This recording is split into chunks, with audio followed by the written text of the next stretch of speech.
राम राम साथियों आज की वीडियो में बात करेंगे आलू की खेती के बारे में। जैसा कि आप जानते हो, लगभग 3 महीने की फसल पूरी होने के बाद में अब किसान साथी प्रैक्टिकल देखना चाहते हैं।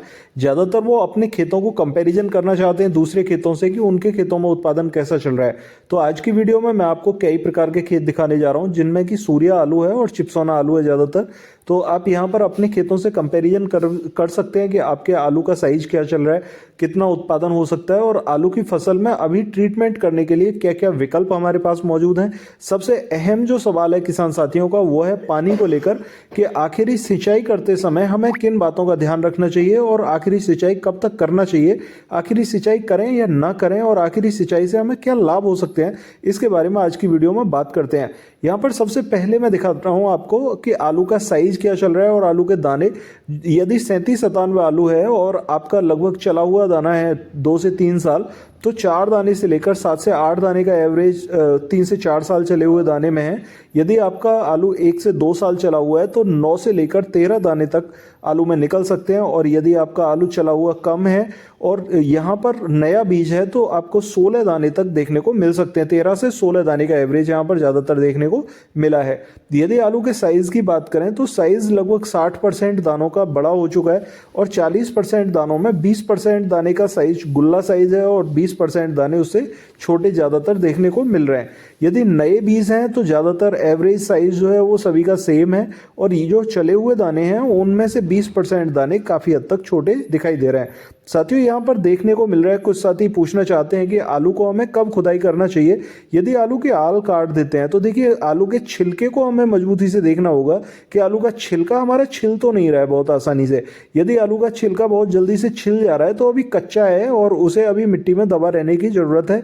यदि छिलका पक जाता है तो आपके अंगूठे से दबाने के बाद में आलू का छिलका छूटेगा नहीं इतनी आसानी से, और जब छूटे नहीं तब समझना चाहिए कि आलू पक चुका है। और सबसे बड़ी बात कि यदि आप आलू के आल कटवा देते हैं तो आलू के आल कटने के 15 दिन तक मिट्टी के अंदर दबा रहने दें, उसके बाद में कटाई कराएंगे तो बहुत बढ़िया रहेगा, क्योंकि अभी 15 दिन का समय अनुसार आलू की फसल के लिए है। क्योंकि अभी आलू लगभग 90 से 95 दिन का और लास्ट 100 दिन का हुआ है और 120 दिन तक आलू की फसल को जाना चाहिए, तभी आलू पक पाता है पूरी तरह से। और यदि आपको आलू को जल्दी खुदाई करना चाहते हैं तो आप आलू के आल को कटाने के बाद में 10 दिन तक मिट्टी के अंदर दबा रहने दें, उसके बाद में खुदाई करा सकते हैं। तब आप यदि ढेर लगवाएंगे तो उसमें आपका आलू खराब होने के चांसेस कम रहेंगे और 1 से 1.5 महीने या 2 महीने तक ढेर रोकने के बाद में भी आप आलू को खुदाई बेच सकते हैं। तो ये आपके लिए फायदे का सौदा रहेगा। जो भी किसान साथी ढेर लगा देते हैं और उनको ढेर बैठने की संभावना रहती है तो एक बारी बीच में ढेर को खोलने के बाद में छटाई अवश्य करा दें, क्योंकि ब्लाइट लगे हुए दानों को गलने में बहुत समय नहीं लगता और वो दूसरे दानों को भी खराब कर देते हैं। इससे महंगाई का समय है आलू का, और आपके आलू यदि गल जाते हैं तो वो आपके लिए काफ़ी हद तक नुकसानदायक साबित होगा। बहुत सारे किसान साथी पानी को लेकर सवाल पूछ रहे हैं, तो देखिए यहाँ पर आपको अपनी मिट्टी को देखना होगा। यदि आपके खेत की मिट्टी इस टाइप की भुरभुरी है और बिल्कुल सूखी हुई मिट्टी आपको दिखाई दे रही है तो 95 से 100 दिन की अवस्था में भी आप पानी लगा दें, क्योंकि अभी 20 दिन आलू को जाना है और 20 दिन में आलू के साइज को बढ़ने में ये काफ़ी हद तक मददगार साबित होगा। और यदि आपके खेत की मिट्टी चिकनी है, जैसे कि यहाँ पर आप देख पा रहे हैं, ये डली चिकनी मिट्टी की है और ये फूट नहीं रही है, तो चिकनी मिट्टी होने के कारण ऊपर से मिट्टी की सतह तो सूखी हुई दिखाई देती है लेकिन नीचे मिट्टी गीली रहती है। जैसा कि आप यहाँ पर देख पा रहे हैं, मैं आपको आलू का साइज भी दिखा देता हूँ। और चिकनी मिट्टी के अंदर, क्योंकि ये जड़ों को बहुत तेजी से जकड़ के रखती है, लेकिन ऊपर सूखी होने के बावजूद नीचे मिट्टी गीली होती है, तो इसमें पानी लगाने की बहुत ज़्यादा ज़रूरत नहीं पड़ेगी। और जिन भी किसान साथियों का आलू 100 दिन का हो चुका है, चिकनी मिट्टी के अंदर है, तो उन्हें पानी लगाने की ज़रूरत नहीं है, जबकि भुरभुरी मिट्टी के अंदर पानी लगाने से उनको ज़रूर फायदा देखने को मिलेगा। बहुत सारे किसान भाई पूछना चाहते हैं कि आखिरी मोमेंट में पानी लगाने से हमें क्या लाभ होगा। तो देखिए, आलू का साइज बढ़ रहा है और बढ़ते हुए साइज के लिए पानी की आवश्यकता होती है। यदि पानी की आपूर्ति रहेगी तो आलू के साइज को बढ़ने में बहुत हद तक मदद मिलेगी और पौधे को भी जीवित रहने में काफ़ी हद तक मदद मिलेगी, क्योंकि दिन के समय पर बहुत तेज़ी से गर्मी पड़ रही है और तेज़ी से पड़ता हुआ जो पाला है रात के समय, वो हमारे पौधे को बहुत जल्दी से गिरा रहा है और गिराने के बाद में वो ख़त्म होता जा रहा है। तो आप अपने आलू के पौधे को भी 120 दिन तक ले जाने के लिए कोशिश करें।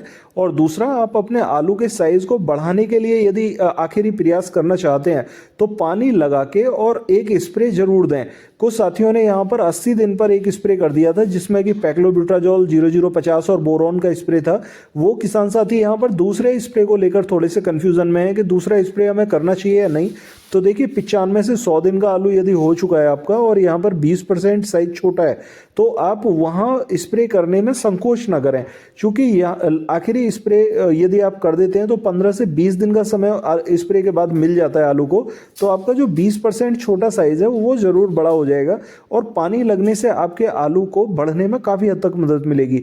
तो इस टाइप से आप यदि स्प्रे कर देते हैं तो ये आपके आलू के लिए काफ़ी हद तक कारगर साबित होगा। कुछ साथियों का आलू जिनका लगभग 75 से 80 दिन की 85 दिन की अवस्था में चल रहा है वो पूछना चाहते हैं कि हमें पैक्लोब्यूटाजोल 0050 या बोरॉन का स्प्रे कब करना चाहिए। तो देखिए आप लगभग 90 दिन की अवस्था में अपने खेत के अंदर 0050 और बोरॉन पैक्लोब्यूटाजोल के अंदर टबोली होता है, ज़्यादातर 40% मात्रा होती है। 50 ml से लेकर 60 ml प्रति एकड़ के हिसाब से आप स्प्रे कर सकते हैं 85 से 90 दिन की अवस्था में। और इस अवस्था में स्प्रे करने के बाद में आपको दोबारा से स्प्रे करने की यदि ज़रूरत लगती है तभी स्प्रे करें, वरना ज़रूरत नहीं पड़ेगी और ये मात्रा आपकी काफ़ी रहेगी आपके आलू के साइज़ को बढ़ाने के लिए। जो भी किसान साथी पूछना चाहते हैं कि उन्हें बीज नए की तरफ कब रुझान करना चाहिए, तो यदि आपके आलू का दाना लगभग 4 से लेकर 6 तक रुक रहा है तो आपको अपने बीज को बदल देना चाहिए। इससे आपके नए बीज आगे चल के पैदावार ज़्यादा देंगे और पुराने बीज को आपको निकालने में काफ़ी हद तक मदद मिलेगी। तो साथियों यहाँ पर पुराने बीजों को ख़त्म करें और नए बीज लाने के लिए आप बिल्कुल प्रयासरत रहें ताकि आप नई साल में नए आलू के बीज से अच्छा उत्पादन ले सकें। यहाँ पर यदि आपका आलू लगभग 80% तक बड़ा हो चुका है और 20% छोटा है, फिर भी आप संकोच ना करें, स्प्रे दोबारा से करें और दोबारा के स्प्रे में आपको ज़रूर अच्छे रिजल्ट मिलेंगे।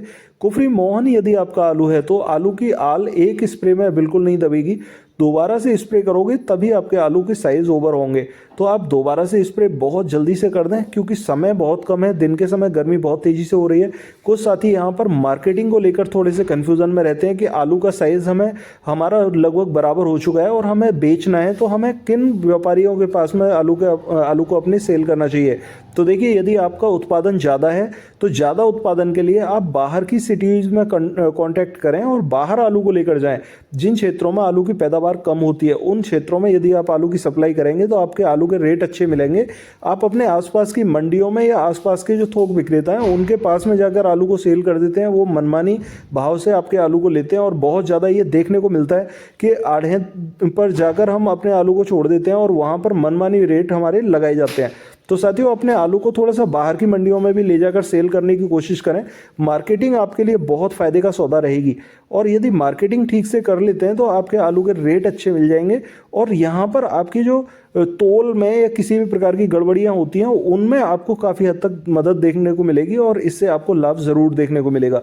साथियों आशा करता हूँ आलू की खेती के बारे में और आलू की फसल से जुड़ी हुई सारी जानकारी आपको यहाँ पर मिल चुकी होगी और यदि आपको आलू की जुड़ी हुई कोई और भी जानकारी लेनी है तो प्लेलिस्ट में जाकर दूसरी वीडियो ज़रूर देखें, इससे आप लाभ जरूर देखने को मिलेगा। साथियों यदि आप चाहते हैं कि ये वीडियो दूसरे किसान भाइयों के पास में पहुंचे तो उनको शेयर जरूर करें, चैनल को सब्सक्राइब करना बिल्कुल ना भूलें क्योंकि इस टाइप की जरूरी जानकारी मैं आपको देता रहता हूं।